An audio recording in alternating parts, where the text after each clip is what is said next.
Wartawan yang saya banggakan, terima kasih telah berkenan hadir di acara perayaan Imlek Nasional Partai Demokrat. Sekaligus saya atas nama keluarga besar Partai Demokrat mengucapkan selamat tahun baru Imlek 2577 Kongssili kepada saudara-saudaraku masyarakat keturunan Tionghoa yang juga kemarin merayakan secara nasional. Dan semangat yang dibawa pada perayaan Imlek ini harmoni Nusantara. Kita juga ingin menghadirkan kebersamaan, persatuan dalam solidaritas. Kita tahu bahwa Indonesia negara yang begitu majemuk, dari Aceh hingga Papua, begitu beragam suku, agama, ras, etnis, dan budaya yang kita miliki. Dan kita harus bersatu untuk bisa maju dan menghadapi berbagai tantangan dunia hari ini.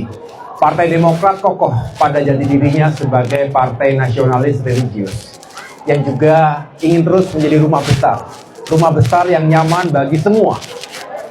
Kita ingin memperjuangkan seluruh rakyat Indonesia, apapun identitas dan latar belakang yang kita miliki.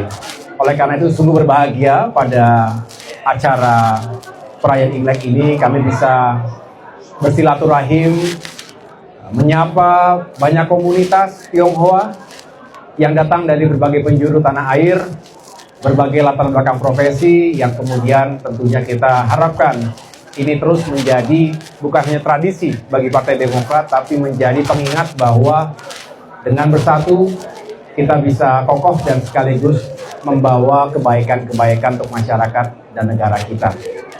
Saya juga mengingatkan tadi dalam sambutan yang saya sampaikan bahwa pembangunan nasional juga harus didukung di semua sektor termasuk di bidang infrastruktur. Oleh karena itu kami Partai Demokrat sekali lagi ingin memastikan berupaya sekuat tenaga untuk mengawal pembangunan yang dijalankan oleh pemerintahan Presiden Prabowo Subianto untuk sebesar-besarnya meningkatkan kesejahteraan masyarakat kita.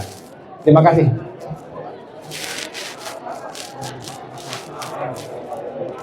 Tadi kan pidato bahwa Partai Demokrat merangkul masyarakat Tionghoa untuk bersama-sama membangun bangsa. Apakah Anda melihat 2029 nanti masyarakat Tionghoa punya potensi yang besar untuk pemilu ke depan? Pertama, yang kedua, walaupun masih jauh Lebaran, apakah 2024 itu menyiapkan jalur mudik masuk di daerah-daerah yang berdampak kemarin? Ada yang disampaikan lagi?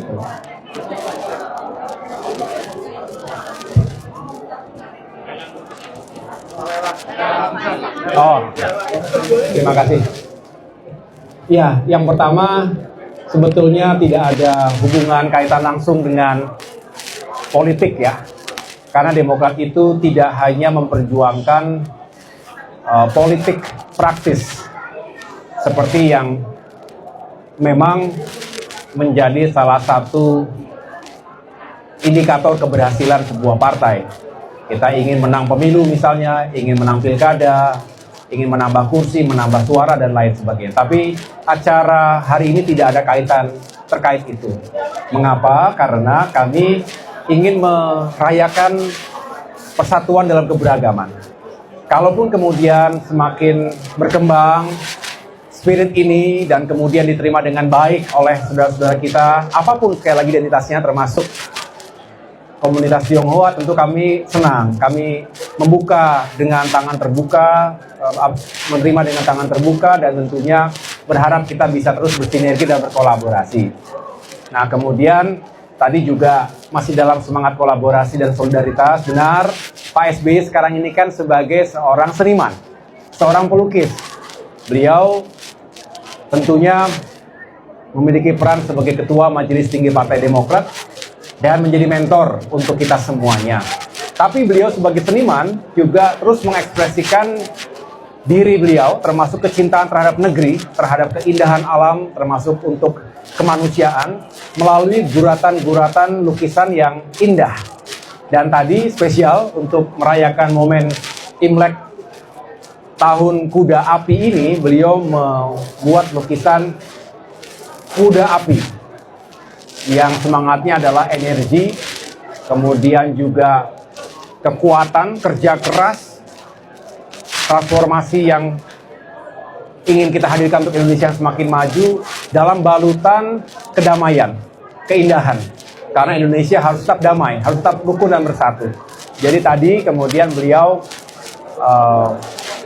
menjadikan lukisan tersebut sebagai bentuk kepedulian karena hasil lelang lukisan tadi sepenuhnya untuk bantuan kemanusiaan, untuk membantu saudara-saudara kita yang membutuhkan, masyarakat prasejahtera, termasuk masyarakat yang terdampak di daerah bencana, khususnya juga masyarakat keturunan Tionghoa. Tapi ini sekali lagi adalah bukan yang pertama, karena hampir dikatakan ketika terjadi bencana di Sumatera, Pak SBY juga melelang, dan sekali lagi semua hasil lelang tersebut untuk membantu masyarakat.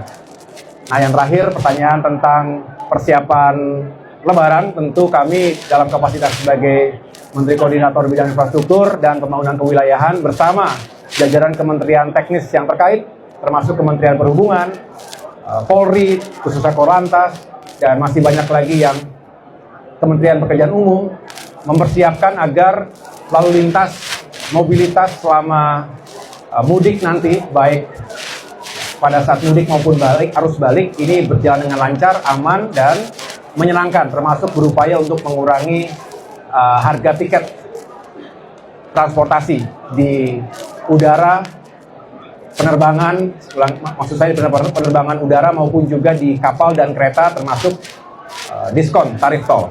Tapi selebihnya kita pastikan agar jalan-jalan infrastruktur yang digunakan dalam kondisi yang fit yang baik. Terima kasih ya. Oh, nanti panitia yang bisa menjelaskan. Terima kasih.